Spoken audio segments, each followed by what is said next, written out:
We put them high. We put them high. Yeah, we put them high. We put them high. Hey, now to the grave I remain an Israelite child, born and raised. I refrain from all the lie talk. Keep the chains off my brains, burning flames in my veins. Yeah, I'm stained in the ranks. Give my praise and my thanks to the Most High God. And my days are dedicated to fulfill thy law. Lord, let your glory fill my heart. Catch me gazing in the pages. Yes, His mercy does endure by far. I'm a covenant holder, never follow the pagan. Straight and narrow, I stroll on, never walking with Satan. Ain't no cross on my torso, just the starters of David. God's my shield and my boulder. Give a damn who you came with. I got the horse and the rider, and the chariot's fire. If you looking for truth, I got what you inquire. White linen, blue borders that surround my attire. And all praises to the highest, real spit through the wire. Yeah. All praises to the God of Israel, and all them other gods, they dwell in hell. Who you worshiping? Satan smiling, got you tripping. Curiosity killed the cat, but not this lion in Zion. Dwelling on Psalms, I raise my palms to the God of Israel. Face Jerusalem, one calm, take a deep breath, prepared to address His holy majesty. Tell the God of heaven how I love Him and I serve Thee. Ain't no other God above or a God beneath Thee. Ain't no other God that deserves the glory like Big G. We Israelites better know it and get it straight. So we train like a seal, go on, go push the weights. These are the times, the signs be clear. Real soldiers stay with us, fake ones disappear. Those with eyes will see, with ears they hear. Real soldiers stay with us, fake ones disappear. Now this the life that we live in. Soldiers in my right, prepared to fight and never give in. Got the red, the white, I got the purple and the blue. Tell the troops, grab your flags and what you do. Hey, yeah, we put them high. We put them high. Yeah, we put them high. We put them high. Till I die, boy, you know I put them high. We put them high. Yeah, we put them high. We put them high. Till I die, boy, you know I put them high. Strutting with my lippy Bible on my hippie wood. Strutting with my lippy Bible on my hippie.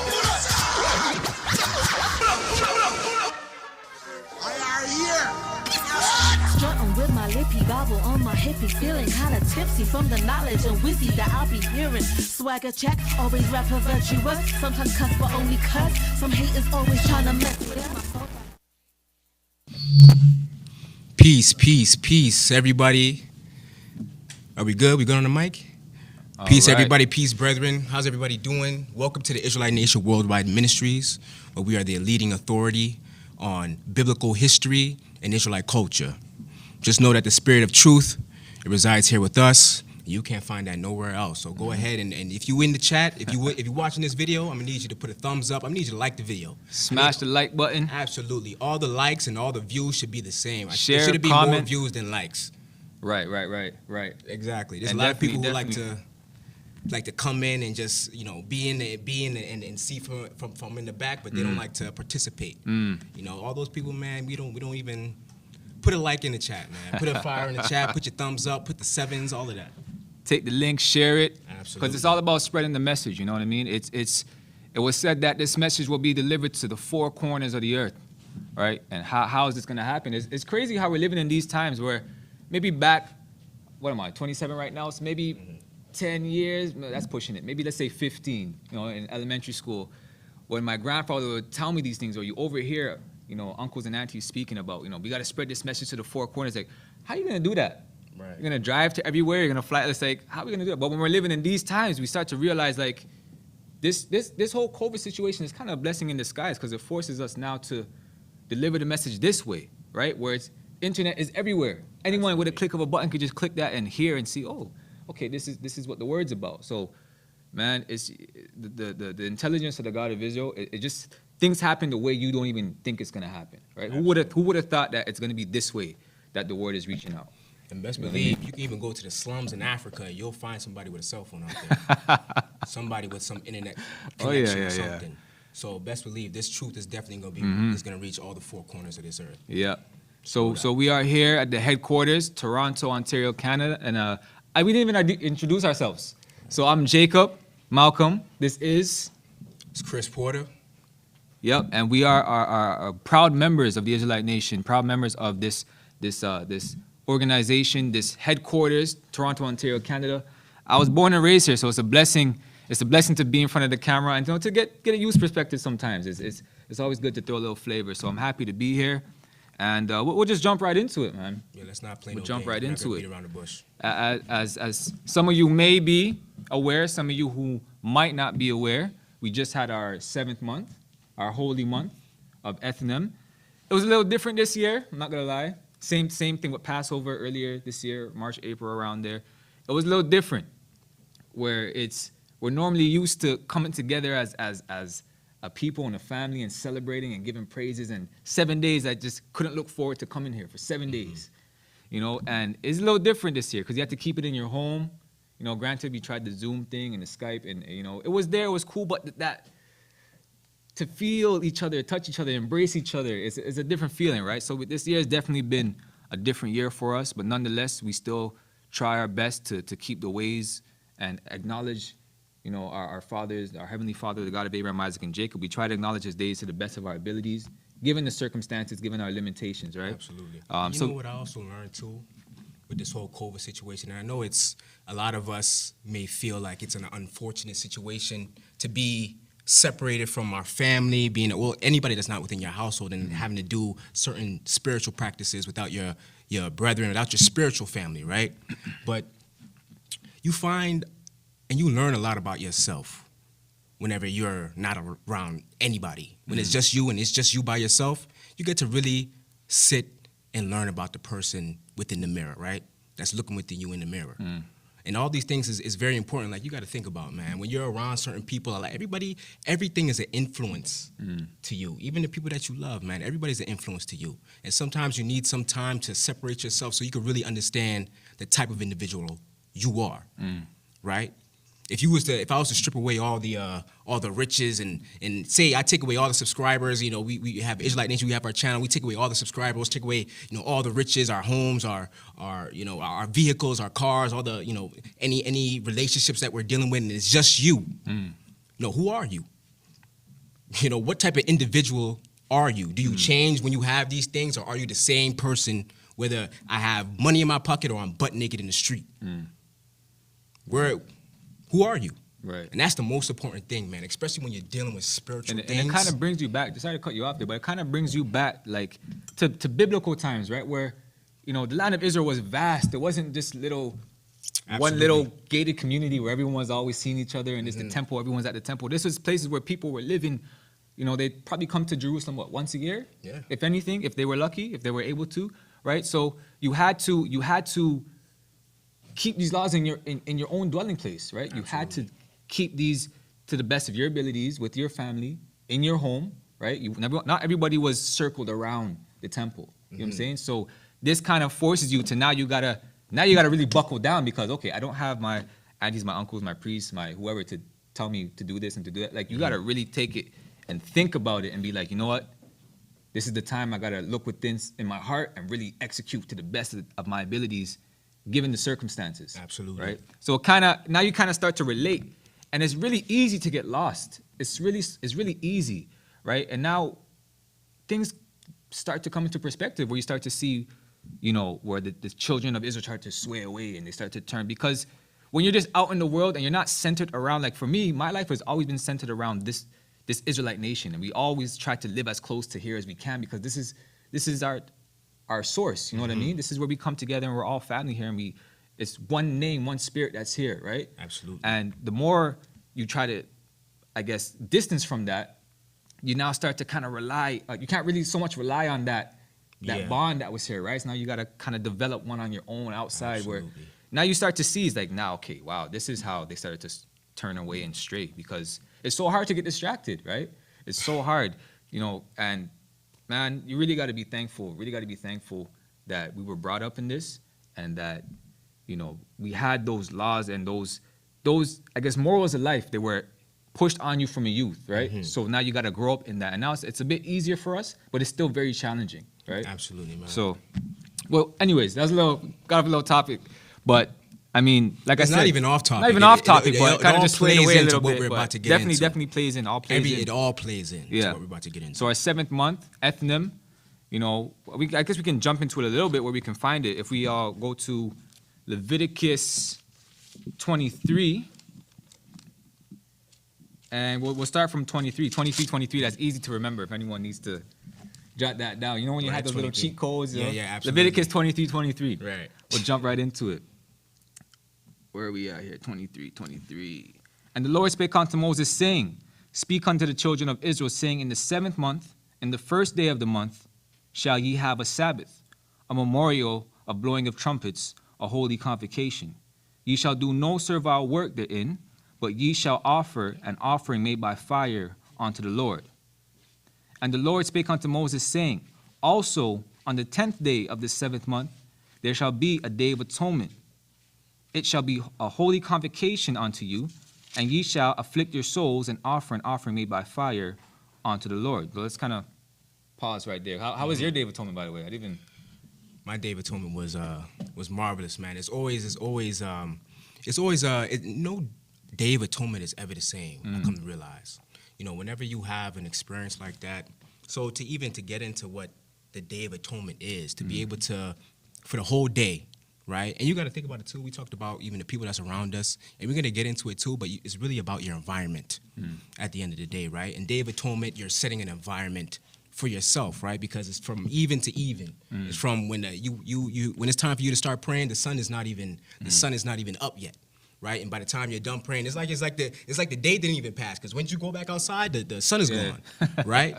And so it's about creating an environment, right? Creating an environment. And even if you go and you read scriptures in Galatians about the relationship between the physical and the spiritual, right? And how physically on Day of Atonement we don't eat, we fast, and we're starving ourselves, we're weakening ourselves physically in order for us to heighten ourselves spiritually, right? Because we understand the relationship, not even just because it's a rule, but even understanding the relationship between the physical and the spiritual, right? It's like a seesaw, right? When one is down, the other is up. When the other is down, the other is up, right? And everything is parallel as far as how the spiritual and how the physical works, right? So I'm weakening myself physically, and I'm starving, but my environment, I'm singing all day. I'm singing about the God of Israel. I'm talking about the testimonies, what the God of Israel has done in my life for the entire year, leading up until that point. I'm talking about we're talking amongst each other, we're having testimonies, we're singing, we're laughing. The environment is conducive to a healthy spirit, right? And what's a healthy spirit? A spirit that's connected to the Creator of heaven and earth. Right? There's any spirit that's not connected to that, that's not a healthy spirit, man. I'm gonna tell you that. Because any spirit that's not connected to that's death. Right. Right? Because the God of Abraham, Isaac, and Jacob, he's a God of the living at the end of the day, right? Not the dead. So and really and truly, like, when you start to think about the father-son relationship, right? Us being the children, him being the father, it really starts to put things into perspective, you know what I mean? Because I don't know what, your guy grew up in a Guyanese household, grew up in a Jamaican household, and in these households, they're very, very, I guess they push this washout thing. You know what I mean? Oh, you gotta get a washout. You gotta wash yourself. And it's like, what, maybe once every 6 months or once a year. Like that, They give you some bitter herbs, and it's nasty. It makes you cringe. Sometimes you gotta go to the wash, vomit it out. And like, you need that washout. You know what I mean? Absolutely. And you start to see that parental type of feature, those traits here, where he's saying, once a year, I know, a year is gonna go by and you're gonna go through your ups and downs and your trials, but on this one day, I'm gonna give to you, this is your washout day, right? You're gonna wash out this day, you're gonna atone for whatever went wrong, and that's a blessing in itself, to have that one day separated, because back then, remember, it was, you bring the meat offering to Aaron and the priest, and they do it for you and go about your day. You know what I mean? Where this day is like, you got to really atone for it. It's like, now you're responsible for yourself. So it's really a good thing. But really, it's not even, and don't even think of that. Another thing to put into perspective too, it's not a day for the God of Israel. It's not a day for him. It's for you. It's for you. Right. You understand? That day is for you. If you don't want to take a part, if you don't want to be a part of that day and atone for your sins, that's on you. That has nothing to do with the God of it. The God is not going to feel sad because you're not participating in the Day of Atonement, because the Day of Atonement is for you to atone for your sins. What does the God of Israel have to atone for? That title doesn't even relate to him. Atonement. He has nothing to atone for. You need to atone for your sins, right? So you got to look at things like, everything is, I remember when I was a kid, right? I'm gonna tell you something. self-preservation is such a key principle in order for you to live a healthy life physically and spiritually, right? Self-preservation. When I was a child, my grandfather came to me and he asked me, who's the most important person in your life? And this is where when I met my I was about like 7 years. Tried to give the generic. I tried to give, right, my mom. No, that's not even what I said. I was like, all right, why is he that? Because to me, he's a spiritual man, right? So I was like, and at that time too, I did believe that. The God of Israel, he's the most important person in my life. He was like, no, it's you. You're the most important person in your life. Imagine trying to be in a relationship with somebody that doesn't love themselves, right?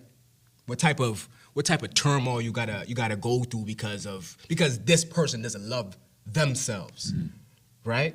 You gotta love yourself in order for you to love anything else, right? So all these the concept of self-preservation, it made when you first say it, the first thing that comes in your head is, man, that's selfish, man, to self-preserve. But if you don't preserve yourself, it even says in the scriptures, man, you can't give him an empty vessel. If you don't preserve yourself and take care of yourself, how do you expect to take care of anybody that's around you? Right? You have to think about self-preservation. That's such an important thing. And then it applies in so many different ways, right? And that kind of is a nice little segue into what we got to talk about, right? I don't know if you even bridged it yet. No, we didn't bridge it. We didn't even build a bridge yet. We're building the bridge right now. Right here. Right? Yeah, the Day of Atonement, man, it was, and like I said, it's again, a different situation where we're in our homes. It's not like we're all together like how we normally do. It's really putting yourself in the pages now, right? Where it's like we're all living in different parts of the city, right? We can't congregate due to this pandemic they call, you know what I mean? So whether or not, we're not gonna get into that. Right. But so you have the Day of Atonement, right? You have the Day of Atonement where you come and you atone for your sins. You weaken yourself physically. You don't eat for the whole entire day, but you're strengthening yourself spiritually. Right, and then we get into the Feast of Tabernacle because those two statues they're paired together, right? Because they complement each other. Exactly. Right. You go into the Feast of Tabernacle, now you're feasting. Right. Right. You're refilling that vessel, right? Absolutely. It's like when you do a clean out of your cupboard. You know what I mean? There's moldy bread. Sometimes there's snacks in the back you forgot. You were hiding snacks from your siblings. You forgot it was there. You found some Joe old Louise stale some crackers old in the stale fridge. cookies and all that stuff, right? You're doing a clean out. You're cleaning out the Right. cupboard, right? Now when you're putting back in the cupboard, you want it to be fresh produce, like nice. Do we even put produce in the cupboard? I don't know. But you get what I'm trying to say. But you'll even organize it. I have my chips here, now that it's organized, I clean off the shelf, I put my chips here, I'm gonna put my cereal over here, my breads, I just bought this new bread It's like when you clean your room holder. too. And then sometimes when you clean your room, you might add a little, I'm gonna put a TV in there now. Yeah. Let me put a TV in. Let me get some new silk. You want to upgrade you after the cleanup. right. You put some new silk bed sheets, Absolutely. bed pillow covers or whatever, right? And you gotta think of this as yourself, right? You just cleanse yourself. This Day of Atonement, you just atone for your sins and get rid of all that. And going forward, you try to put better things or surround yourself with better thoughts, better ideas, speak better words, just better yourself in any way you can, right? Because it makes no sense for you to Atone go to through that do the process same thing again. to clean out everything and put the same garbage back in there. Imagine doing that, taking out your garbage to clean the garbage can and then putting the same garbage back in there. It's like It's foolish, man. Right, It makes no sense. And that's why it's really important that once you do these things, is you don't repeat or you try not to, right? It's like now you cleanse yourself, right? This is you're atoning here. Now you gotta replace it, right? The Feast of Tabernacles. We know we're living physical lives, but the Bible's a spiritual book. Sometimes you gotta look at it in a spiritual sense. You know what I mean? Not sometimes, every time. We are spiritual people. I'm gonna say this right now, man. This is something y'all gotta remember. Those of you who understand, we are spiritual people. Everything that we do in this life, and that even goes back to what I said about how the spiritual and physical are parallel to each other, right? Something that happens physically can affect something spiritually and vice versa, right? So we're spiritual people. You gotta understand everything that you do and everything that you consume, you have to take it you have to consume it from a spiritual lens. Right, you have to consume it from a spiritual lens because there's a lot of things in this. The world is governed by the Spirit. It's not governed by man. Don't believe what your eyes are telling you because they'll deceive you. You understand? For sure. You have to pay attention. You have to be spiritually in tune and spiritually connected in order for you to really benefit in this life, in this world, because we're a spiritual people and we abide by spiritual rules. And we even, talked about this. We had a little banter in the back. And, there's rules to everything in life. Sure. Everything in life has rules, right? And you think spiritually, when you talk about spiritual thing, there's not rules that applies there. There's rules. People who prevail in life, believe it or not, they follow the rules. They work within the rules. So you have to think, how could I work within the spiritual rules and elevate myself to a position where I could benefit, right? And that really is... Definitely. Yeah. Well, let's continue reading. Like, if for those who are new to the word and new to this doctrine that we're teaching and we're pushing out there, we can continue reading just so you get a little bit more insight as to what we're getting into. So we left off about verse 28 or so. Yeah, we'll go back from verse 28. And you shall do no servile work in that same day, for it is a day of atonement, to make an atonement for you before the Lord your God. Whatsoever soul it be that shall not be afflicted in that same day, he shall be cut off from among his people. And that's serious right there. And whatsoever soul it shall be that doeth any work in that same day, that same soul will I destroy from among his people. Ye shall do no manner of work, it shall be a statute forever throughout your generations in all your dwellings. Think about what that means, to be cut off from your people, though. To be separated. This is not a timeout. That's not a timeout. This is gone. That's cold turkey, man. You ain't just getting cut, man. That's cold turkey. You understand? And we even talked about being in this small period of time of COVID when we're separated from our family. It's hard, That's man. hard. Imagine being separated from your spiritual family and you can't even interact with them anymore. You don't even know of, things is being updated. Oh, man, we're not even doing that anymore. You know what I'm saying? You don't even know what's going on. Right. To be separated from your spiritual family, a family, and anytime I think about my spiritual family, I always say that's a family that was given unto me, right? And it's a blessing to be given this, to be given a spiritual family like that, it's deeper than flesh. Your spirit is deeper than just flesh and blood, right? Right. So to be able to be separated from that, man, and not be in tune, and because you always got to link in. You always got to check in, man. My cousin always said, hey, man, check in, man. You never check in, man. I don't know what's going on with you, man. You always got to check in. So not to be cut off, that's serious, man. Yeah.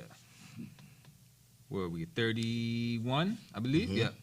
You shall do no manner of work. It shall be a statute forever throughout your generations on all your dwellings. It shall be unto you a Sabbath of rest, and ye shall afflict your souls in the 9th day of the month at even. From even unto even shall ye celebrate your Sabbath.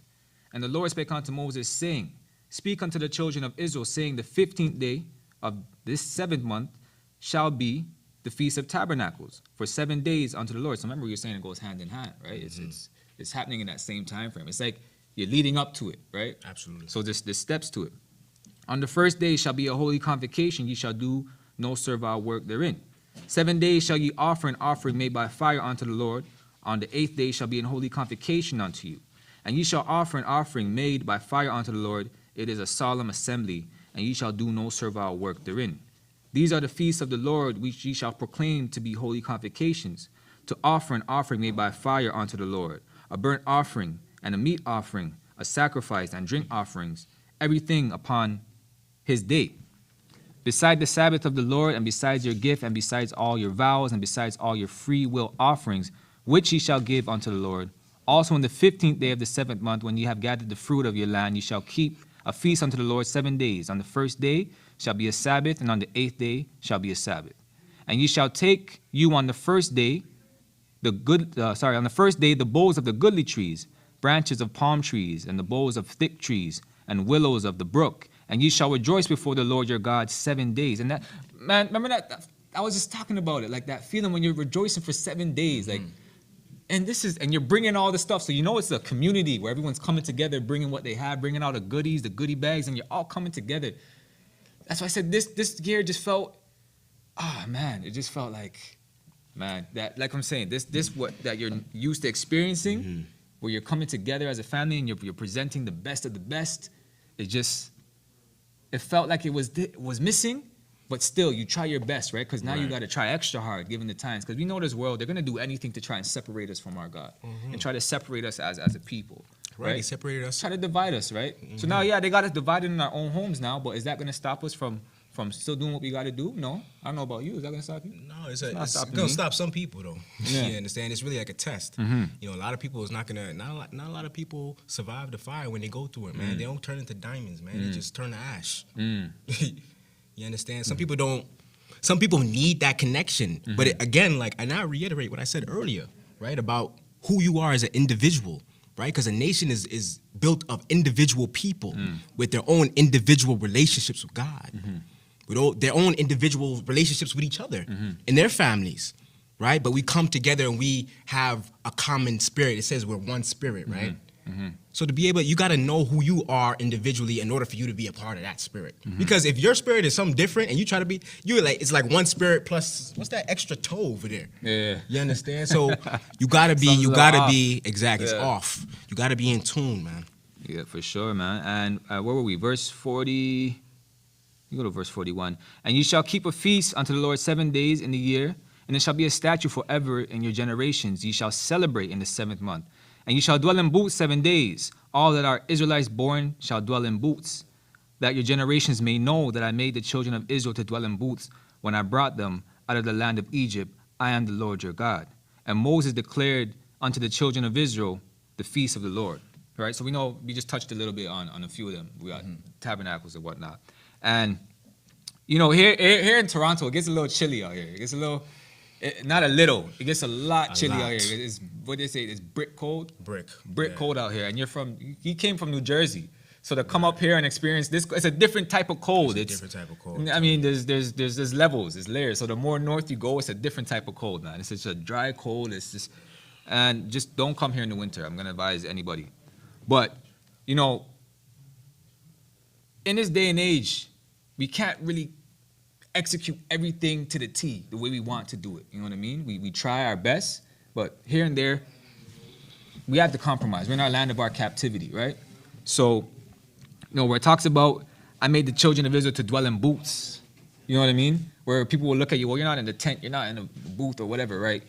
We understand that, yes, that is the case, but we got to apply wisdom to the scriptures, right? Are you going to be outside in the freezing cold with your child? You know, around this time, it gets really cold, right? So we're going to be out there with our newborn babies and like, it just, you still acknowledge the days and like you make little tweaks, you know what I mean? Just to compensate what we're going through. Like if you even look at Passover, you know, it says that you get the lamb, you kill it that night, you roast it, and you eat it that night, right? And we're not really doing that in these times, right? But we're still acknowledging, we're still bringing the lamb, but are we executing it to a T like that? We would love to. We would love to, but just given the circumstances, it can't be done the way it's supposed to be to the T, but we still try and we still, you know, put our best foot forward in what we do. And, you know, God of Israel knows, he knows the hearts and he can see the effort, right? Given the circumstances. It's like oxtail, you know what I mean? How did oxtail come about? Right. Like, how did all these foods that are big to our people, how did this come up? This was a slave food they gave to us, right? Yeah, but with that, we chitlins, made that, and these all are that like stuff. national dishes. People want to come here and get this, try it out, you know what I mean? So it's about making the best of your situations and trying to execute to the best of our abilities. I mean, I went a little off with that. Yeah. Took it a little off track, And but a lot of things that we don't do, like as far as the booths go, is because we're not in our land anymore, right? And a lot of that, a lot of things we can't do because we're not in our land. And that's a punishment. You know, that's a punishment that we have to, you know, go through because we're not in our land. We got kicked out of that land. We can't even go back to the land, right? So all these things they play. You got to apply wisdom whenever you're reading the scriptures. And the thing about wisdom, man, it's what's the saying I say? A wise man once told me, you know, to be wise, the difference between a smart man and a wise man is a smart man, he learns from his mistakes, but a wise man, he learns from the mistakes of others, right?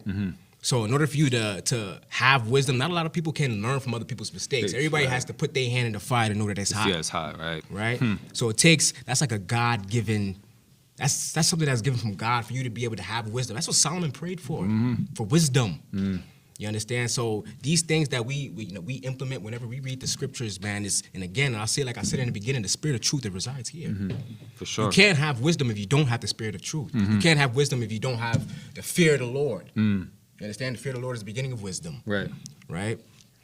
And even with that now, how because the topic today is keeping your tabernacle clean, right? So people are probably wondering, well, what is your tabernacle, right? We didn't even touch on We didn't even that. touch on that.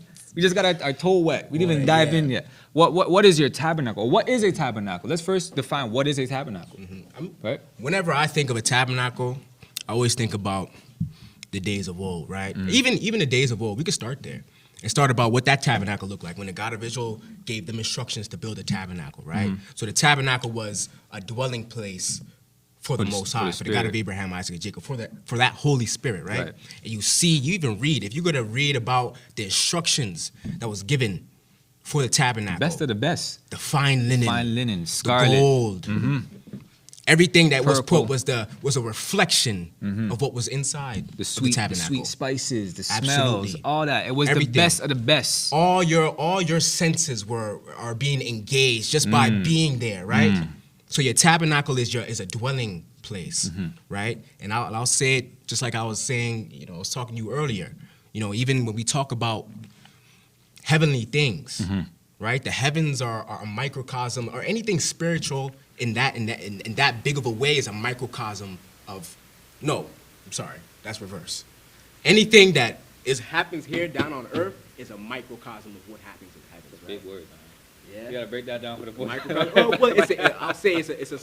Those of you who are home, you should be on the internet. You're on the internet now. Go to Google, man. Look up what Microcosm. microcosm mean. I want to add that to your vocabulary. But it's a smaller version of something bigger, right? So you look and we talking about the tabernacle in the house, a physical place, a physical tabernacle to hold a spirit, a spiritual being, right? And now, going even further or going even more tangible to something that we can relate to, here in 2020 on this earth, because a lot of stuff that, you read the Bible, man, and you read about the stories, and sometimes it can be hard for you to grasp certain and kind concepts. of envision it, right? Because that's not your reality. You understand? But what is reality is what's in front of you, right?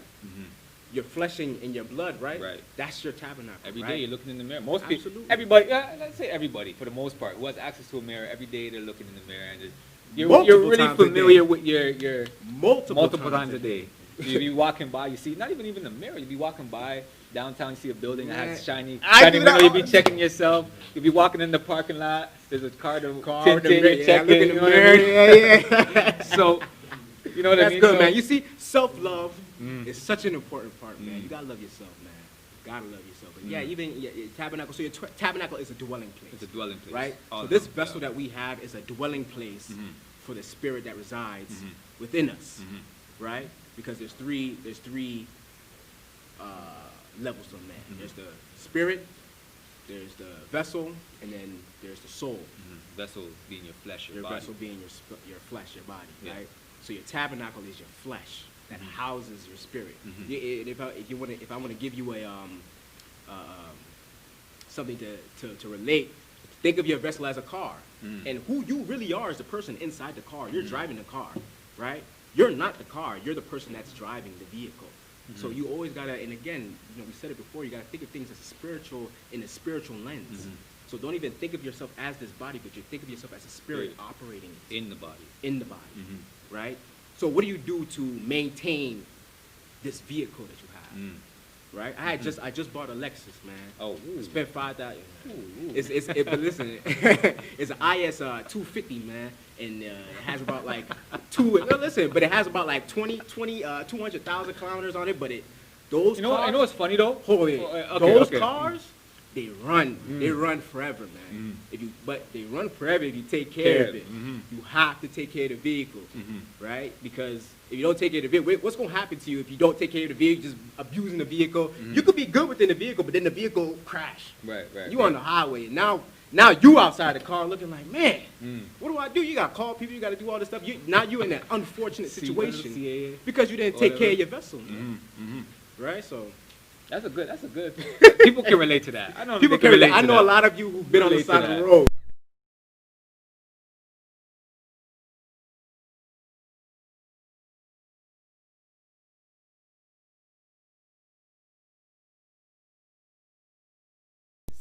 They skyrocketed in the winter, man. It's a scam.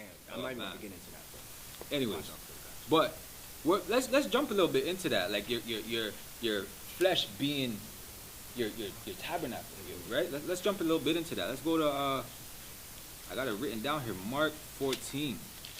We'll jump into a few things, but let's go to Mark 14. Yeah, let's get into it. Matthew, Mark. It's a good thing I had these Bible books from a kid. Remember the song, Matthew, Mark, Luke, John, the Acts, and Romans? So it kind of, those songs kind of stuck with me where I kind of know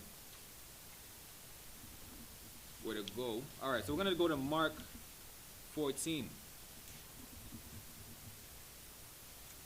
And we'll read from verse 32. Mark 14, verse 32. But he spake the more vehemently, if I should die with thee, I will not deny thee in any wise. Likewise, also they all said they all. So pretty much, you know, this was going on, and the disciples were there and saying, you know, wherever you go, I'm going to ride with you, and this, that, and you know what I mean? Mm-hmm. Just pretty much assuring, I'm riding with you. And when I say you, they're talking Jesus the Christ, right? And they came to a place which was named Gethsemane, if I said that right. Pardon if I said that wrong. And he saith to his disciples, sit ye here while I shall pray. And he taketh him, Peter and James and John, and began to be sore amazed and to be very heavy. And he saith unto them, my soul is exceedingly sorrowful unto death. Tarry ye here and watch. And he went forth a little and fell on the ground and prayed that if it were possible, the hour might pass from him. And he said, Abba, Father, all things are possible unto thee. Take away this cup from me. Nevertheless, not that I will, but what thou wilt. And he cometh and findeth them sleeping, and saith unto Peter, Simon, sleepest thou? Couldst not thou watch 1 hour? And this, I can kind of relate to this. You know those times where you're tired, right? And you're just, you try to hold that hour in, but it's just like, nah, it's not happening. And this, anyways. And he went, sorry, where were we? 37? 38. Watch ye and pray, lest ye enter into temptation. The spirit is truly ready, but the flesh is weak. And again he went away and prayed, and spake the same words. And when he returned, he found them asleep again, for their eyes were heavy. Neither would they what to answer him. And he cometh the third time, and saith unto him, sleep on now, take your rest. It is enough. The hour is come. Behold, the Son of Man is betrayed into the hands of sinners. Rise up, let us go. Lo, he that betrayed me is at hand. And immediately, while he yet spake, cometh Judas, one of the 12, and with him a great multitude with swords and staves. So they pulled up. They pulled up. A great multitude. This is not like 1, 2, I came with my brothers, my sisters. This is, he came with everybody, the whole neighborhood. His cousins, his grandma, everybody came. It came with everybody. They came with everybody, man. And you can start to really see our people in this. Absolutely. You know? Oh my God. Anytime I read the Bible, man, they always got a Jamaican accent. They always talking with some type of. You see how they rolled up like this, man? This reminds me of my childhood. For one guy. This reminds me of, I remember this kid, man, we used to call him Pee-wee because he was so small, but he used to be a part of this family called the Johnsons, right? And the Johnsons, there was a lot of them. I remember one time Pee-wee got spanked, man. He ran home to get his cousins and his brothers. Man, there was like 20 of them, man. Come in and talk about, this is the guy who did it. He's the one who beat me. Yeah. So you can really start to see. You start to see this is our people. This is our people. Where were we? 43. And immediately while he yet spake, cometh Judas, one of the 12, and with him a great multitude with swords and staves, from the chief priests and the scribes and the elders. Like this is from the up, you know what I mean? Up, coming down and everything. And he that betrayed him had given them a token, saying, whomsoever I shall kiss, that same is he. Take him and lead him away safely. And as soon as he was come, he goeth straightway to him, and saith, Master, Master, and kissed him. And they laid their hands on him, and took him. And one of them that stood by drew a sword, and smote a servant of the high priest, and cut off his ear. We got Mike Tyson going on. And Jesus answered and said unto them, Are ye come out as against a thief, with swords and with staves to take me? I was daily with you in the temple teaching, and you took me not. But the scriptures must be fulfilled. And they all forsook him and fled. And there followed him a certain young man, having linen cloth cast about his naked body, and the young man laid hold on him. And he left the linen cloth and fled from them naked. And they led Jesus away to the high priest, and with him were assembled all the chief priests and elders and scribes. And Peter followed him afar off, even into the palace of the high priest. And he sat with the servants and warmed himself at the fire. Where were we? 55. And the chief priests and all the council sought for witness against the Jews to put him to death. For many bare false witness against him, but their witness agreed not together. And there also arose certain and bare false witness against him, saying, We heard him say, I will destroy this temple that is made with hands, and within 3 days I will build another made without hands. What is this? What does that mean?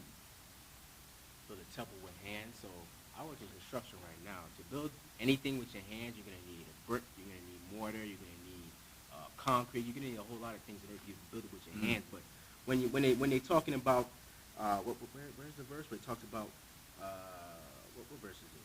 When you heard it say, I'll destroy the temple and I will destroy this temple that I made with hands. And within 3 days, I will build up another one without hands. Right?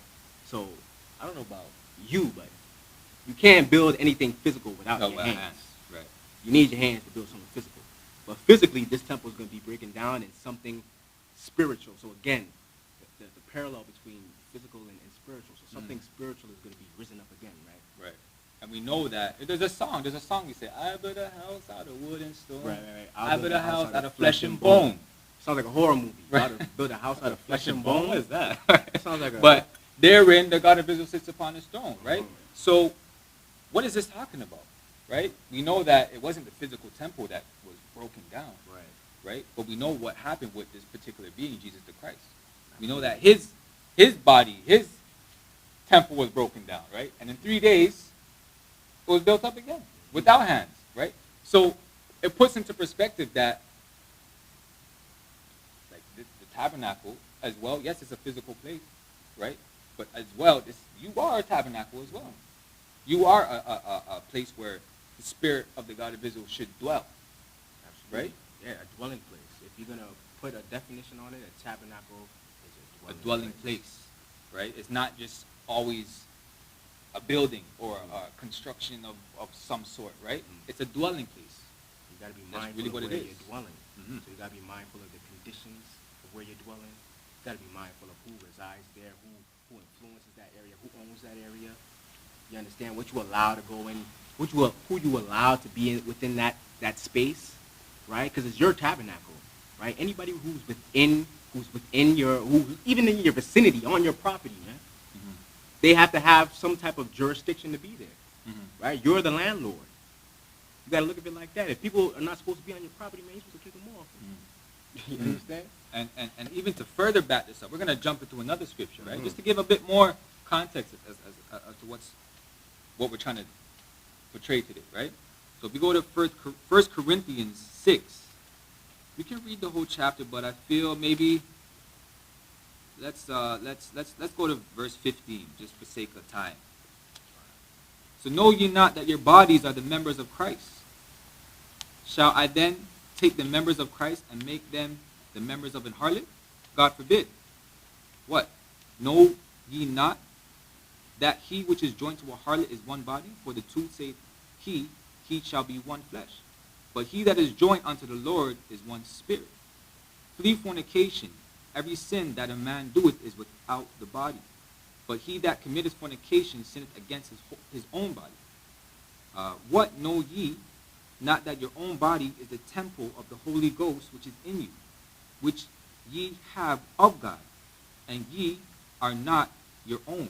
Like, you understand what's being said, right? Ye are not your own. For ye are bought with a price. Therefore glorify God in your body and your spirit, which are God's, right? So your body is the temple, right? The tabernacle, that place where the Spirit of God has to be with you, right? And we know that what the saying, cleanliness is next to godliness, right? He's not going to interact with no dirty vessel, for sure, right? For sure. We talked about how the tabernacle was described Mhm. and how the fine linens. And I'm sure they best had of a the guy best. who had to clean in there too. Who had to make sure this place is clean. Make sure all the diamonds and all the gold was polished. Make sure all the linen was clean. Mhm. Because like we said, Cleanliness cleanliness is next to close godliness, right?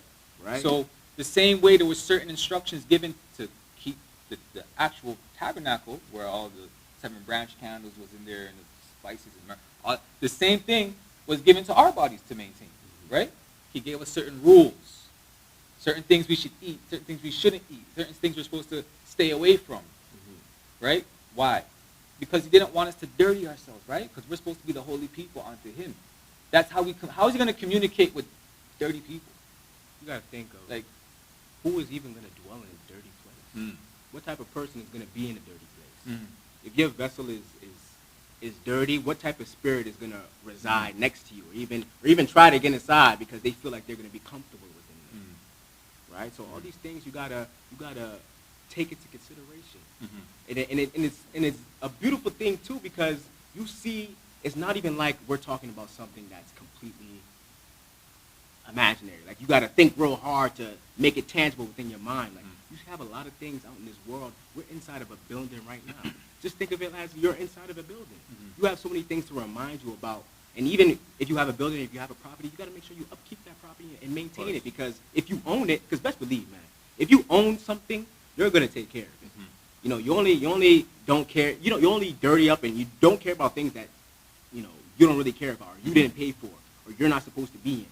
We were talking about squatters too. Right. Oh, you about to get into that? Well, we're going to get into that a little bit, but I was Yeah. going to say, one thing that I feel like we got to really touch on too is that the God of Israel selected us, right? It's not like we said, oh, I'm going to be his people, and we just put ourselves. He chose us. So now that he chose us, we have a certain standard to live by now. So we got to keep ourselves a certain way, right? So that he can fulfill what he needs to fulfill and manifest what he needs to manifest through us. Right? We are spiritual people. The relationship that we God have. is a spirit. Exactly. The relationship that we have with the God of Israel is something that we didn't even earn. For sure. Like it was something that was inherited to us. Abraham, he did that. Isaac, he did that. Jacob, he did that. They did what they're supposed to do, right? In order for us to be in this position now, where it says that he owns this vessel, right? Like he owns this, and you got to think of it too, man. Even as a black man, even to that too. If I give you something, right, and you dirty it up, and you give it back to me dirty, I mean, I'll be disrespect, upset. right? That's so disrespectful. So he's giving you life. He's giving you this vessel to dwell in. Your spiritual being within a physical encasement, you can say, right? I gave you this iPod, and you have this iPod. Think about a Caribbean person, man. I gave you this iPod. Look how you had this iPod thrown away. You don't even care for the iPod. Why did I spend this money on this? Right? He probably will take away from you if you don't take care of it. Right? So all these things you gotta. It's all connected. It all goes together, right? So now that we establish, okay, a tabernacle as well can be your flesh, right? How do you keep that clean now, right? How do you keep that? Because we can't come out of our body and just communicate with, you know what I mean? Like, we got to communicate through this physical, right? The spirit within us has to communicate through the physical, right? So how do we now keep this in good standing? Keep this in good operating system, or whatever you want to call it, right? How does this happen? He gives us laws, he gives us statutes, and he gives us commandments to keep us a certain way, keep us as a holy people. So that way, like I said, we can do the things we need to do, right? Or he can work through us the way he needs to work through us. But there's certain rules and there's certain what's the word I'm looking for? Standards, right? That you have to meet in order for this to happen, right? So one thing is, right, the simplest thing we can talk about is what goes into your body. Because they say what you are what you eat, right? So you are what you eat, right? So if you're putting a bunch of McDonald's in your body, right, you're gonna turn into a slob, most likely. You're gonna feel like it too. Right. Believe, man. Anytime I had McDonald's, I regretted it afterwards. I may have had the craving, I may have the the craving in the moment, but it's like it's short lived because right after I feel terrible. You don't even want to put that in. But you talk about fruits and vegetables, and you want to eat healthy. You're talking about that, that vegan lifestyle. I ain't gonna go into all of that, but you do feel better after that. You do feel like energized after that. You do, and it's the same. It's the same way how people. I look at junk food as the worldly stuff. It's so easy to access. It's so quick to gain. It's cheap. You know what I mean? But the spiritual stuff, you gotta really work and you gotta cook and cut the vegetables and cut and shop and get the right ingredients. It's work. You get what you pay It's for. work, and that's why most people they're just like, let me just go KFC or whatever. I don't know. I don't eat KFC anymore. I don't know either. You get what you pay for. You get what you pay for, right? So keeping the tabernacle clean, right? We talked about the Day of Atonement, where you purged, right? You got rid of all that, right? Now you got to keep it clean, right? So keeping it clean by trying to adhere to the law, statutes, and commandments. Don't entertain things outside of that, because that's when the things start to seep in, right? It's like we were talking about the squatters earlier, right? When you have a vacant home or a home that's not being tended to or looked after, what's going to happen? People come in and, oh, this is a nice place. And then next thing you know, their buddies start to come, and then this is a whole social club, right? And they don't it own smells it. like BO and The thing is, they don't even own it, so they're not gonna upkeep it. Mm. You understand? Like Right. if you own the spot, you're paying for the spot. You're gonna take care of it because, like we said, you get what you pay for. Right. I'm in the spot and I'm creeping in the spot. I don't care how the spot look. It's dirty. I'm gonna keep it dirty. I'm not gonna clean it up. It's not your responsibility. It's not mine. Clean this up for it. And the thing is, you're comfortable being in that. So it's like why? Like unclean spirits are comfortable being in unclean environments. You know what I'm saying? They're not going to feel off. They're going to feel at home. Oh, this is nice. This is good. But how do you get to that point? How does your tabernacle or your vessel become so unclean and so damaged and so just destroyed that now these things start to seep in? Right? How does this happen? Because you are not following the things you should be following. The laws, statutes, and commandments. You're not upkeeping. Right? These laws, statutes, commandments, they're not given to us to be a dictatorship. You know what I mean? Even when you look at science and things like that, like the pig, for example, dirty. Like we don't have to have a law, statute, and commandment to know that's nasty. Right. If you know that's nasty, right? There's this thing I read a while ago. It talks about the scientists. They said, oh, the fish with skin, scales and fins, they're less likely to have mercury. They're actually better for you to eat. And this is that. Was like, well, isn't that what the God of Israel said already? Like sometimes you don't need to know the why. You just do because you already know. The God of Israel is not going to give you, like you're as a father, you're not going to give your child something that's not good for him. You know what I mean? So sometimes you don't even have to really question it, but given people like question everything, this is that. But even still, you still get the answers within just nature. You know what I mean? So where are we going with that? How to keep that tabernacle clean, right? Watch the things you eat. You don't deal with familiar spirits, right? We don't do voodoo. We don't do any of those things because when you start to put yourself in that environment, it's like, they say you're a product of your environment, right? So you start surrounding yourself, you start indulging in that, and slowly, the door just starts to go like this, right? When things start to break down, it just becomes more weak, and the next thing it just snaps, right? And that's when they rush in, right? That's when all the squatters come in, and everyone's in there, and they're feeling nice, and you got Bob here, you got Billy there, you got whoever over here, and they got their, I don't know, what are they drinking? Their whiskey or whatever it is. They spend their last dollar on the corner, man. Right? They're in and they're having a ball. They're having a good old time, right? So, but I don't know if they're having a ball, but they're all entertaining the same spirit. If they're all measurable within there, right? And they're all. It's not even like you could get out. It's not even like you could get out of that situation. If I'm in that situation, I'm there. There's like a probably less than 5%. I'm gonna get out of that situation because I'm comfortable there. Not even just regardless if I'm comfortable in the spot or not. That is my environment. That's what's around you. Your environment influences you, right? Right. That's why we even talk about the tabernacle. You got to be mindful of even the people that you have around you, right? Even the people that you will entertain, and even the relationships that you have in your life, right? Like everybody needs to serve a purpose, right? If they're a detriment to your tabernacle, then they have a go. The thing about like protecting your spirituality, it's more about removing people from your life than actually keeping them. right?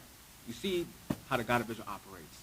From the beginning of time, there was always a sifting process, right? There was millions of people on this earth. But he went through a sifting process, and he went and was trying to find his family through all of that, right? Through all the people that was around, he was trying to find the 1% that, because 99% of the people that's around you, man, they're not for you. They're not there to really benefit you. Everybody needs to work for the spot that they have in your life. For sure. Right? I remember when I was young, my grandfather told me, man, ain't nothing in this life that's free. There's not nothing in this life that is free. Not nothing. Anybody that tells you that anything is free in this life, man, you got to reevaluate your relationship with that person because he's lying to you. There's nothing in this life that's free. And we're not talking about money. Yeah, money is there, but we're not talking about the materialistic things. We're talking about resources, right? Your time, right? Your energy, your sanity, your spiritual well-being, right? All these things is resources, man. You can't be giving out these. Everything comes at a cost. You can't be giving out these things willy-nilly to people who do not deserve it, the people who are not contributing to the maintenance of that tabernacle. You can't keep people like that around you, man. You got to really evaluate. Think of we keep going back to the God of Israel because the relationship that you have with the God of Israel reflects any relationship that you should have in life. Like I said, there's nothing in this life that's free. The relationship that we have with our Father is a give and take. You do what you're supposed to do, guess what? He's going to do what he's supposed to do. You don't do any relationship. You don't just live. You don't even not even titles are free. You got to work for that. Everything that you have, to be able to call myself an Israelite is not free. You understand? So you gotta consider these things, and everything is a give and take, man. The people that you have in your life, they have to earn that spot within your life. If they didn't earn that spot, then you got to start your sifting process, right? Because the people that is around your tabernacle, believe it or not, they'll influence it. If you have negative energy around you, it may not affect you directly, but best believe it's going to affect you. Instead of inviting a bunch of friends over, next thing you know, they leave their, I left my this there, I left my that, and then it just becomes where it's just there all the time. Where it's like, just leave that there because you're here all the time, so just leave it there. And right? By the time it affects you, by the time it's like, that's kind of like yours now too, right? So that's why I completely agree with that. You got to be mindful of who's around you, what you let around you, what you entertain. And this is why there were certain rules given to us, right? Learn not the way of the heathen. Don't indulge in those things that they do over there. Because then you're going to contaminate. You're going to contaminate that, and then the God of Israel doesn't deal with contamination. He deals with cleanliness, right? He deals with separation. When you're unclean back then, you're unclean. You got to go over there. Like, if you're unclean for a couple of days, you got to leave the camp, and then they had to do the turtle dove or whatever sacrifice, and this and that, you can come back in, right? So it was for real back then, where and we gotta really apply this to our lives, right? Really like, okay, if it's not clean and it's not benefiting me, right, you gotta stay away a little bit. If it's not benefiting you, it's a detriment to you. It's not no gray area, man. It's either one or the other. Right. If it's not benefiting you, it's a detriment. Let's jump to Mark 5. So give it we like to do this in levels, right? There's levels. We like to levels, just stick with us. Just stick with us. If you're liking what you're hearing, smash the like button, share, comment. Got any questions, type it in. We'll try to get around to it if we can. But yeah, just share, like, comment, hit what is it, thumbs up. Stay engaged. Engaged. The same amount of people who's watching, there should be the same amount of likes. That's my thing. If you're feeling generous, you want us to help us to do this, donate. Because this is none of us get paid for this.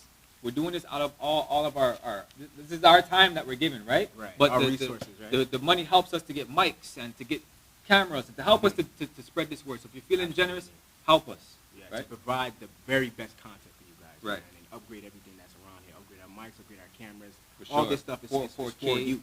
Yep. Right. So let's jump into it. Mark 5. And they came over onto the other side of the sea into the country of the Gadarenes, if I said that right. And when he was come out of the ship, immediately there met him out of the tombs a man with an unclean spirit, he being Jesus the Christ, right? Who had his dwelling among the tombs, and no man could bind him, no, not with chains. So this guy was like, if you guys ever watched Dragon Ball Z, this guy was like Broly or someone, right? He was that guy that was just like that super swole. Like no one could stop this guy. No one could stop this. Nobody. So they tried to get him with chains. He's Couldn't busting do the it. chains. The feathers. He's busting the like. They could not contain this guy, right? Right. Right. And we know it wasn't the physical that was doing all this. Right. We know it was the unclean spirit that was within him that was pretty much allowing or making this stuff happen. We'll Right? go into why he was so strong too, because it really makes sense. Mm. Thinking about it. Verse 4, because he had been often bound with fetters and chains had been plucked asunder by him. So he's plucking chains. And the fetters broken in pieces, not just a snap, like the pieces. Neither could any man tame him.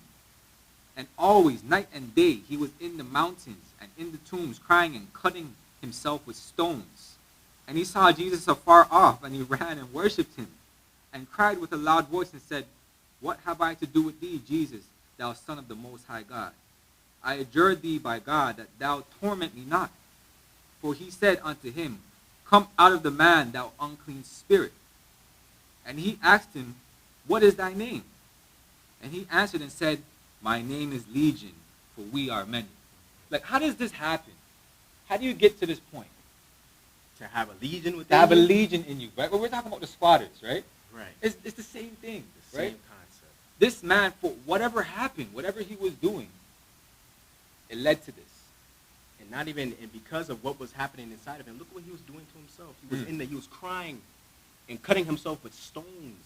Look how he was destroying his vessel because of what was inside of him. Because who was inside? Because the people that were inside of that place did not care about that house.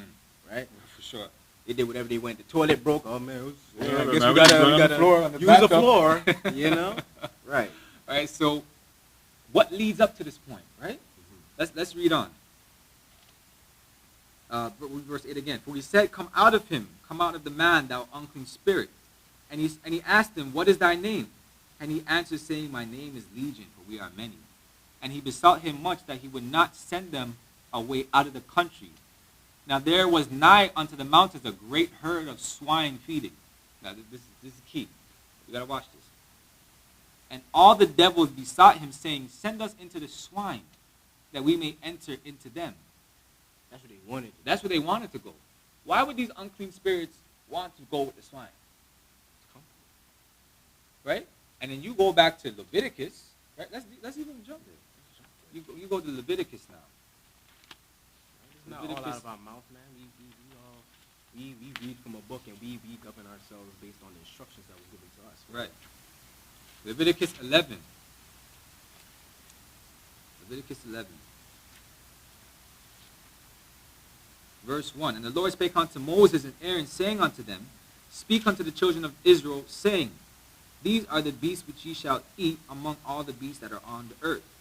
Whatsoever parteth the hoof, and is cloven-footed, and cheweth the cud among the beasts, that shall ye eat.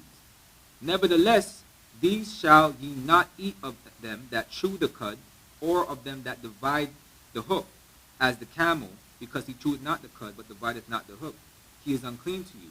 And the coney, because he cheweth the cud, but divideth not the hoof, he is unclean to you. And the hare, because he cheweth the cud, but divideth not the hoof, he is unclean to you. Like he's giving breakdown, just so you're clear. Just so you're clear. Let me give you several examples, right? Just so you're I know clear. there's a lot of stuff to eat out here. Right. So I gotta break it down. And the swine, here we go. And the swine, though he divide the hoof, and be cloven-footed, yet he cheweth not the cud, he is unclean to you. And just because they don't say the actual, because it says specifically the swine here, but he's giving you the characteristic of what's unclean, right? And it's giving you an example by telling you about the swine. Because, and it says, and the swine, though it divided of the hoof, so it's giving you the characteristic of what's unclean, or what's clean, right? Though it divided the hoof and be clove-footed, yet he cheweth not the cud, he is unclean to you. So these are the principles, these are things you got to look out for in order for you to understand what is clean and what is unclean to you. So we know that, okay, given these set of rules now, right? And this is all basic stuff, right? But if you can't grasp the basic knowledge, you're never going to understand the higher knowledge, right? This is basic knowledge here. So this is unclean to you. So you don't put this in your vessel because it's going to make your vessel unclean, right? We don't do that stuff, right? So over time, when you disobey certain laws, and I'm not saying that this is the only one. There's multiple, right? He could have been dabbling in dealing with familiar spirits and wizards and doing all like what Saul tried to do, right? Like there could have been different things that this person in particular, who had legion in him, was dabbling in, right? These things just don't just happen, right? It's like over a period of time, right? And then it gets to a point where it's too late, right? Where you realize it's like, damn, well, what am I gonna do now? Like, It's negligence, man. When you're negligent for a certain period of time, and like I was saying before about how your environment, how certain things can affect your environment before it can affect you, and by the time it affects you, man, your environment is infested, man. It's infested. So it's really you gotta the spirit of negligence is a spirit that you can't even entertain and I that. feel Spirit. that's a common trait with our people, though, right? It's common.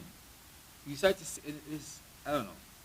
I feel like it's a cycle we gotta break. Absolutely. And we have to be really conscious about it, right? I feel a lot of these things happen, but we're unconscious, and it just kind of just next generation that happens. Oh, we're still 400 years later. We're still in this. You guys don't own any businesses. You guys don't own any shops. You guys don't own any this, any that. You're still spending your money on foolishness.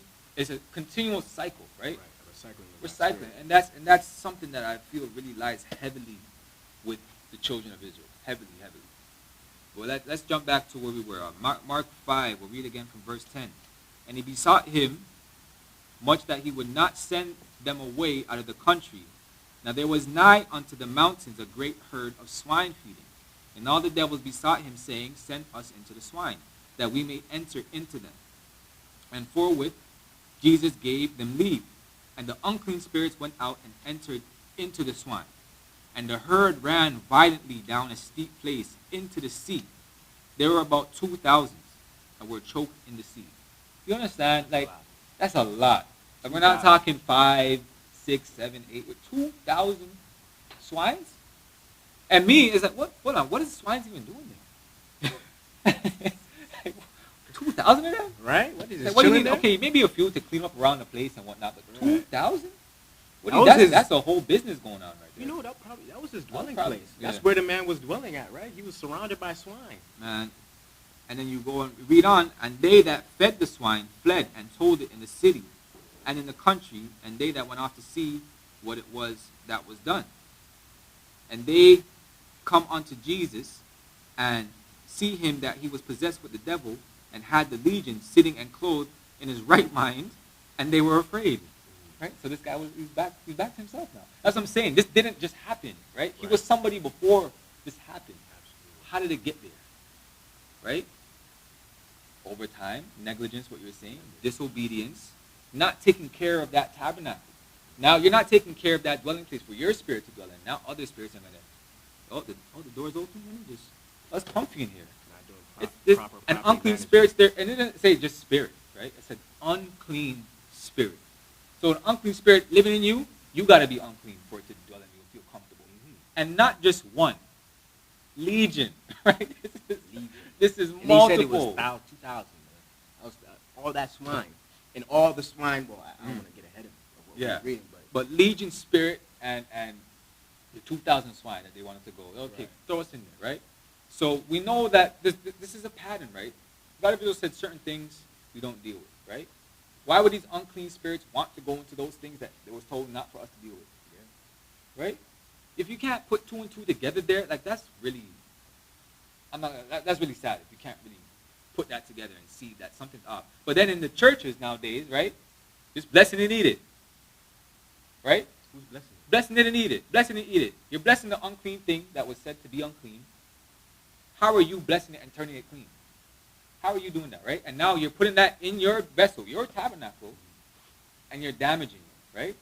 And then over time, and not to really just put the focal point on swine, but this is a big thing that people eat amongst our people, right? They love their pork, they love their shrimp.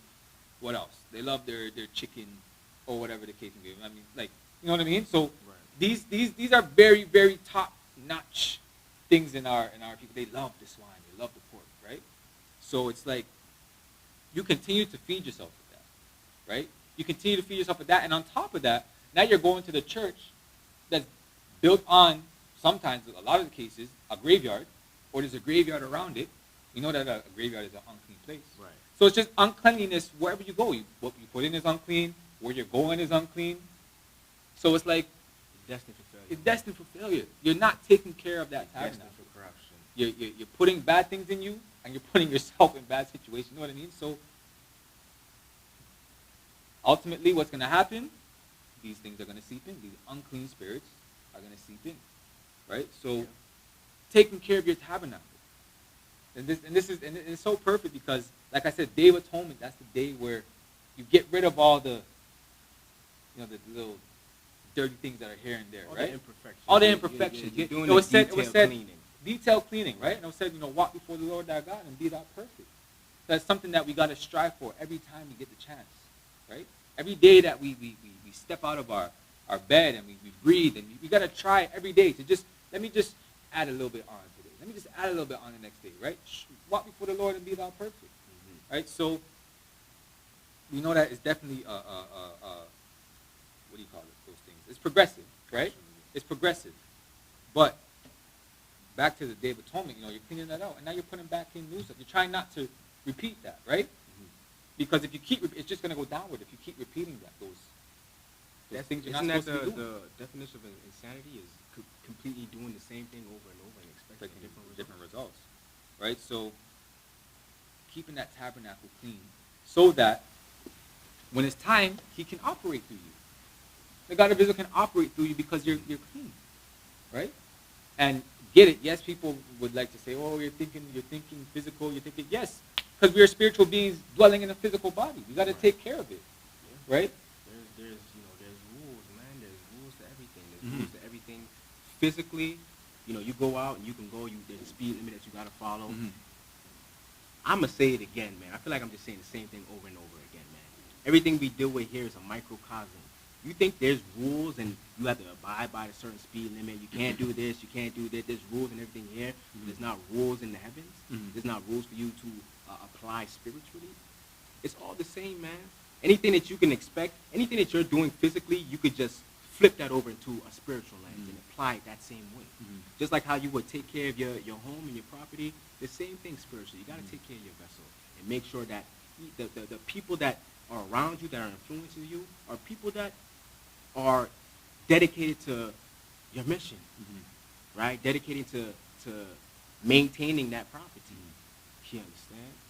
So all these things it's light work, man. But it's like you gotta always look from a spiritual, and it's hard. And granted, yes, It's people. hard, too. You look at this. Yes, the laws. Physically, you got to carry them out, right? Physically, you have to do it. But we know that these physical actions we're doing result in spiritual results, right?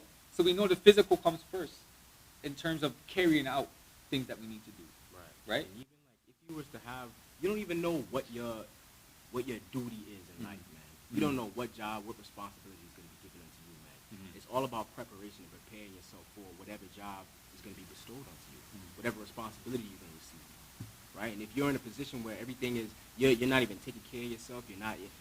If I was to go outside and I never take care of myself and I always look bummy and my hygiene is off and I'm walking outside and I'm going to continue to do my own thing, you know your opportunities are going to pass me by just because I stink? You don't even know. You don't even know any business opportunities that I'm going to miss because, this bum, I can't even talk to this bum. And just how we talked about how the tabernacle is a reflection of what's inside, man. You have to always keep that in mind, that your tabernacle is a reflection of what's inside. So if it's not looking good, guess what? I could probably guess what's inside, right? So all these things is and best believe, man, there's a void. And again, going back to what I was saying about you not even being prepared or in a position to receive what you need to receive because your tabernacle is not kept. There's a void. Hold on, wait a minute. There's a void within this life, right? There's a void in this world, and it's a void for you to fill. You understand? But I'm gonna tell you this, man, and you don't gotta believe nothing, but you can believe this. That spot is not gonna wait for you forever. Best believe somebody's gonna come and fill in that void, right? So so many blessings have been squandered and left on the ground because men are not in a position to receive them. You know, they don't even feel right with themselves inside to even have no type of self-esteem, have no type of self-worth. You know how many blessings have been gone because men have not jumped off the porch? Because they don't feel like they're ready to jump off the porch? If your blessing is in the yard, man, jump off the porch. If your blessing is behind the gate, jump off the porch and go outside the gate. Right? You have to be willing and able to do what you have to do in order for you to receive your blessing, man. Like we said, the relationship between us and the God of Israel is a give and take. And nothing is free. You have to go and get it. You have to take care of your environment in order for you to receive that. And it's not just physically taking care of it. Spiritually, you got to take care of it as well. Because don't get me wrong. You have some people that look good outside. But within, Ugly on the inside, what is I think it was Paul who said, you whited walls. Right?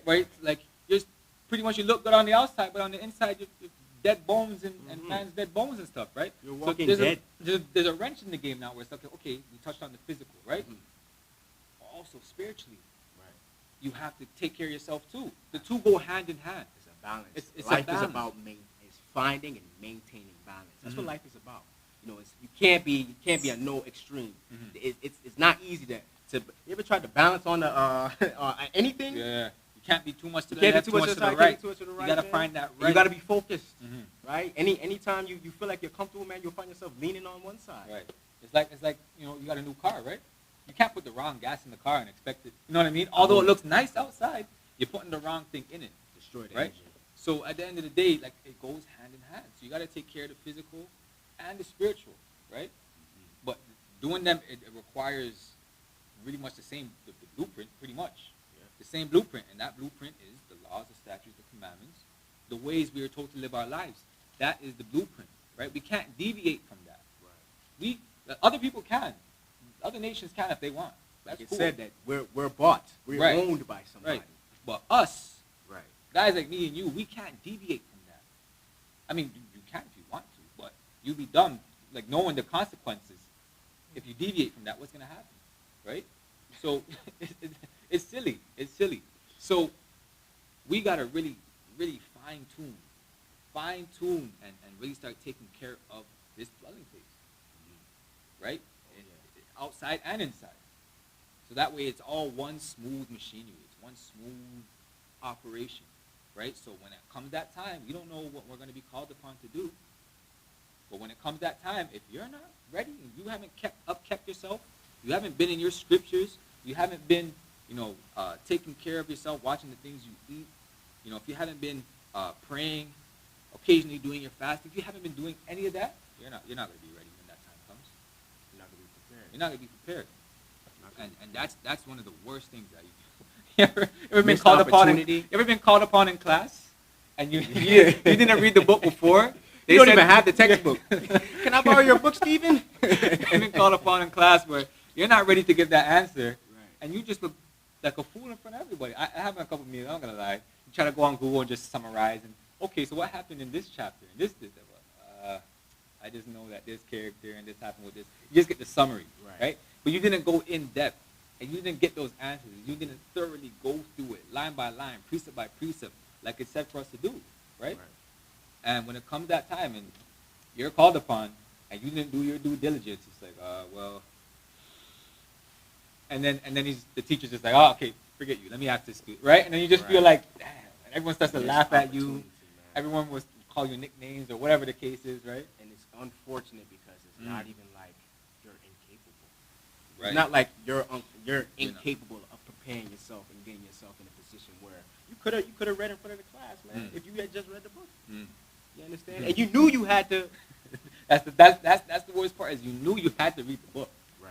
You knew you had to come to class prepared to know what so-and-so character was about, what the plot was about. But you tried to take the shortcut, right? And that's what our people try to do a lot of times. We try to take the shortcut for things. There's no shortcuts in life. Anything that has longevity, there's no shortcuts. Maybe a detour is not a shortcut. It's just another way for you to go. But it's not. It's the same amount of time. Take you 30 minutes to get there, man. It's going to take you 30 whether or not you go down this road or this one. Right? So with that being said, just really guard up, man, and really, really prepare yourself. You know what I mean? And take care of that. Because, like I said, when it's your time, you got to be ready. You got to be ready. And you can't be asking people, you know what I mean? It's like that story with the virgins, right? When the candles, they had to have the candles. Had to have the candles ready. And if your candle wasn't ready, you couldn't take from, can I borrow some of your candles? No, this is supposed to last me my 30 minutes. Right. I can't give you mine because then I'm not going to make it there. Right? So you got to really prepare yourself. Really prepare yourself inside and out. Take care of yourself, man. Take care of yourself, man. That's real true love, man. And having real self-love and self-worth is taking care of yourself physically and spiritually. Taking care of your vessel and taking care of your spirit, man. If not, then you must hate yourself. You have to hate yourself, man. And again, if you hate yourself, like I said before, man, if you hate yourself, you can't have no relationship with God. You can't have no relationships, period, if you hate yourself. You got to love yourself before you can love anybody else. So with that being said, man, just to summarize, like that tabernacle could also be that body, your body. You know, keep yourself clean. It's your dwelling place. And your that's your tabernacle, dwelling place. Really and truly, it's a dwelling place, right? And we keep that clean by following the law, statutes, and commandments. That's where your blessings are. That's where your blessings are. You know, watch the things you entertain, watch the environment you're in. You know, watch your way of thinking, because things don't just happen like that, right? There's always a build up to when something bad happens, right? You think Judas when he came and betrayed, that was just, oh, I got an idea in my head. Let me just go betray the Son of God. Right? No, this was a build-up, right? This was a build-up, the thoughts he was entertaining. Right. I mean, someone had to do it, right? But,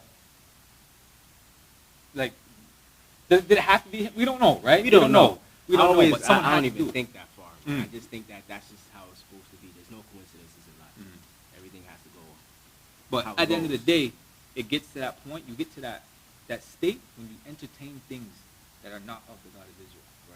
Right? Even if it's not just physical things, you can be entertaining spiritual things that are not of the God of Israel. Right? There's only one thing And you it goes- expect. it goes hand in What do hand. you want to? What do you expect from doing that? Yeah. As far as in closing, take care of your tabernacle. Make sure you look in your environment. Look at the people that's around you, man. Even the people that you claim that you love. You know, a lot of people don't even know what love is, man. A lot of people like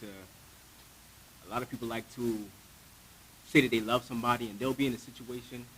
I was having a conversation last night. I ain't gonna say who I was talking to, but you should be watching because you're not working. But what I told them, they were asking me basically, you know, how do I know when it's time for me to move on? You know, when you're in life and you get to a position where you ask yourself, should I move on to bigger and better things? The answer is already yes, right? You're already feeling that way. It's already yes.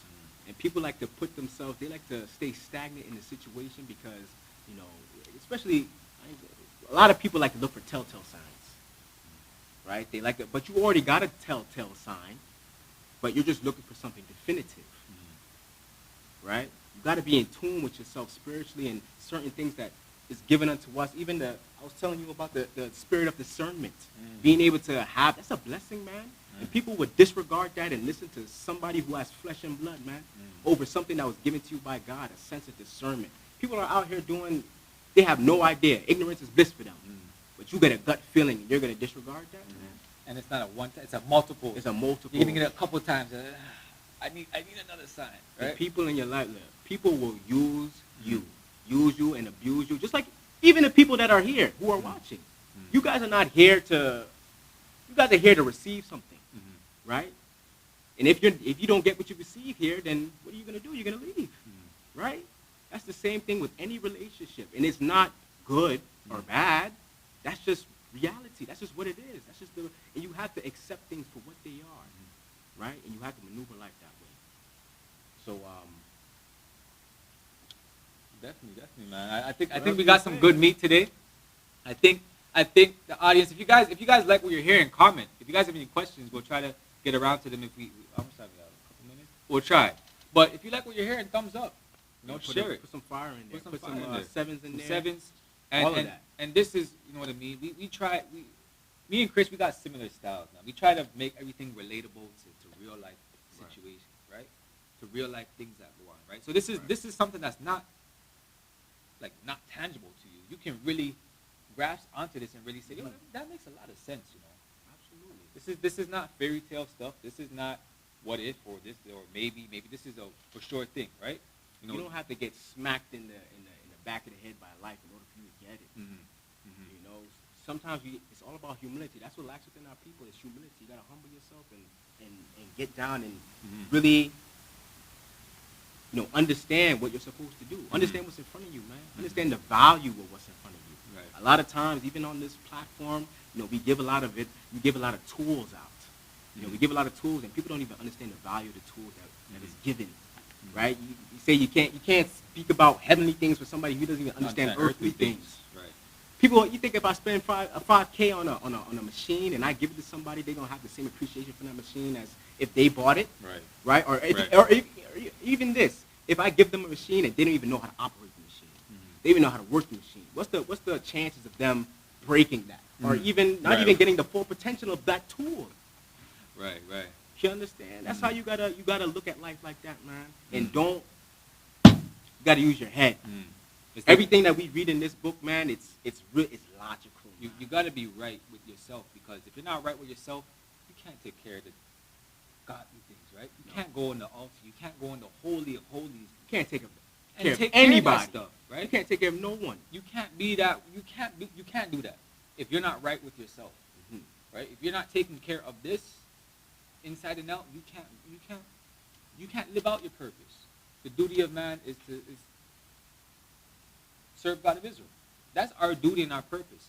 So if we're not doing the things we're supposed to be doing, we can't live out our purpose, right? And doing the things that we're supposed to be doing is going to keep us clean, and it's going to keep us open to receiving that spirit of the God of Israel, whenever He decides to do that, right? So very, very important stuff. Very, very surface level, but I feel it's not surface level, right? It's something that, you know, it's always spoken about, but we got to revisit it every so often, right? Because especially in this time where, this day and age that we're living in, everything is so, oh man, not even that. It's just so, it's easy to access anything. It's so easy to be distracted. I'll be reading a Bible on my phone. I don't see a word I don't understand. I click the find. And I see an ad on the sign. You know what I mean? When it brings me to the dictionary website, I see an ad, Fashion Nova, or I see an ad, and then you click that, and you click something else, and the next thing you know, you're on YouTube, and an hour goes by, like, wait, what just happened? Right?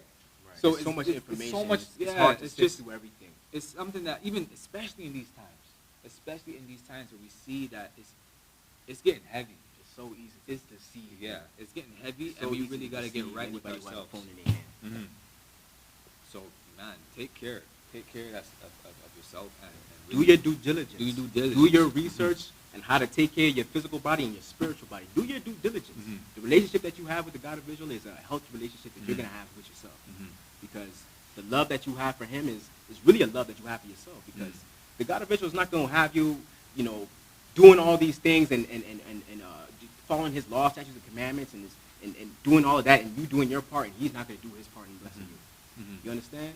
So you have to love yourself. You following and doing what you're supposed to do, the law, statutes, and commandments, is having love for yourself. For sure. Right? Self-preservation is such an important thing. Key.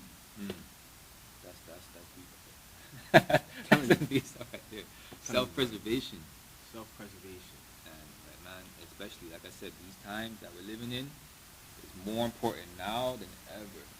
Where we see the agendas of the higher ups, the people up there, or whatever, if that's even a term, higher ups, I don't know.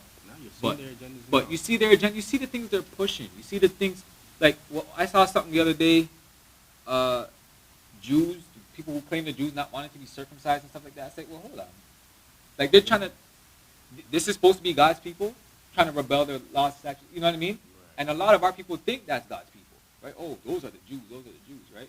So if they're showing pretty much to rebel, right? They're showing us to rebel, right? You see that in all over Hollywood. They're showing us to do things that are not of the scriptures, you know what I mean? Right. Things we don't really need to get into too tough, but everyone watching knows what I'm talking about.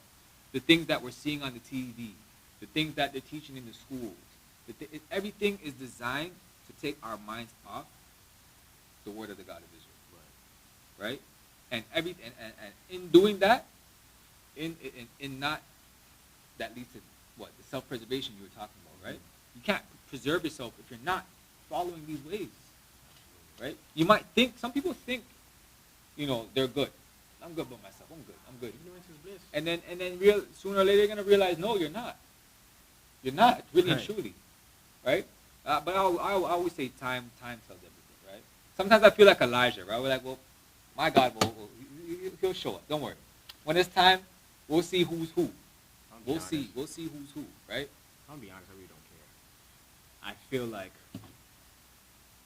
as long as I do what I have to do, and the people that are close to me do what they have to do, there's nothing for me to worry about, man.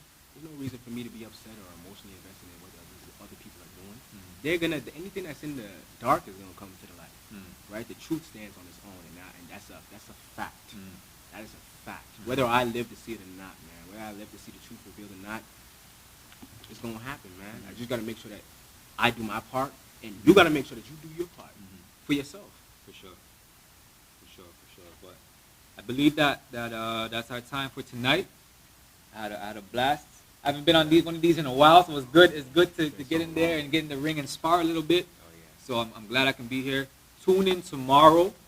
We're live 2 p.m. We're back, and we look forward to having you again. Like I said, if you like what you're hearing, smash the like button. Comment if you're feeling generous. Donate to us so we can continue to do these things. Help us to keep spreading the word, right? But again, like I said, thank you so much for joining us. I hope you guys got some meat and some substance from this discussion today. And tune in again with us tomorrow at 2 p.m. and we'll have another presentation and another lesson. And we're going to keep this going, man. Our work doesn't stop. Absolutely. Our work doesn't stop. So we hope to see you guys all tomorrow. And until then, we wish you all peace, love, truth, prosperity, power. Peace. Thank you. Peace.